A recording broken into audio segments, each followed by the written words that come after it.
Hey guys, today we're gonna be reviewing the Shatter Me series.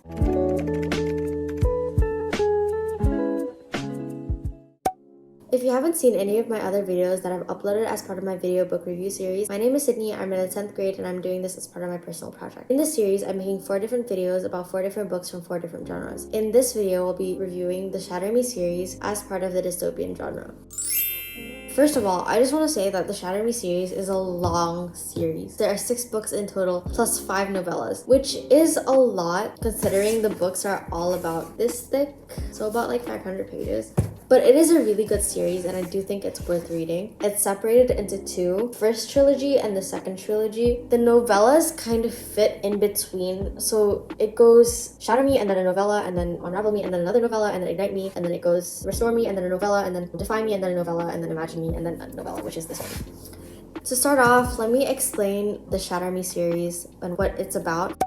So basically it's about this girl named Juliet and she is stuck in a mental asylum because she accidentally killed a kid, and this is because her touch is fatal, so whoever touches her like experiences extreme pain and basically the life gets sucked out of them until they die. Pretty graphic, but yeah, that's basically how it goes. So the whole story revolves around this girl Juliet, and she's alone in the mental asylum until she receives a new cellmate, and then the story just goes on from there, because again, she can't touch anyone without killing them. So what would happen if she receives a new cellmate?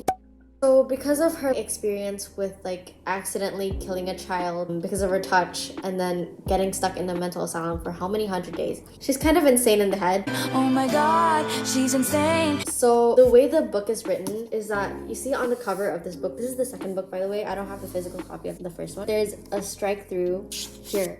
And that's not only on the cover, that's also actually inside the book. If you open the book, you can see that there are strike-throughs in certain sentences and different phrases of the book. This is because it's written in the perspective of Juliet. Therefore, we get to see what thoughts she doesn't want to believe or what thoughts she wants to erase. So it's kind of like a diary, but without actual like entries. That's one thing I found really, really unique and interesting about this book. And I know that this might not be everyone's cup of tea. It's a very hit or miss type of book, because the phrasing of the book and the writing style is also very unique in a way that there are a bunch of repetitions to accentuate the insanity. Like, her mind is mayhem. The author wanted to kind of display that by using the choice of words and phrasing that makes it seem like, wow, she's crazy. I personally love that the author wrote it like this because it honestly really intensified the reading experience. It made it so much more fun and nerve-wracking because there are a lot of nerve-wracking moments. If it weren't written in the way that it was, I don't think I would have enjoyed it that much.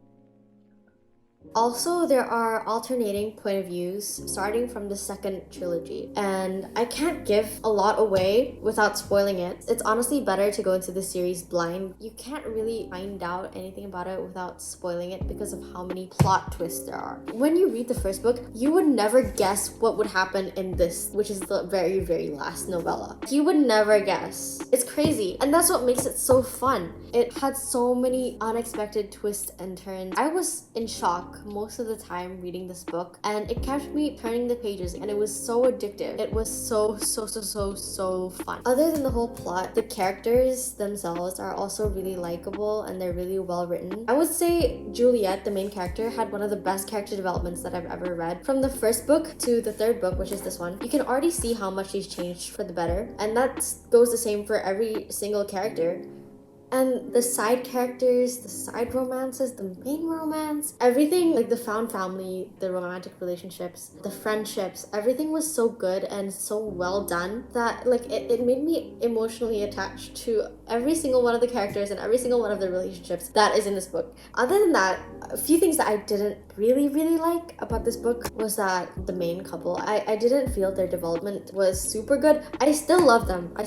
They were almost there. I just felt like something was missing. And also the second trilogy, which is Restore Me, Define Me, and Imagine Me, it really didn't feel as good as the first trilogy. It was still good. I still enjoyed reading it. I still sped through it like crazy. It just couldn't come up to par with the first 3. But overall, I would give this series definitely a 5 out of 5 stars, just because everything that I thought negatively about this book wasn't enough to overpower how good this book was. It was amazing. conclusion, I definitely think you should give this a try. If you didn't like the first book, trust me and read the second book. Shatter Me is just an introduction. So many things are gonna be changing, and there are so many plot twists. Like, you knew so little when you only read the first book.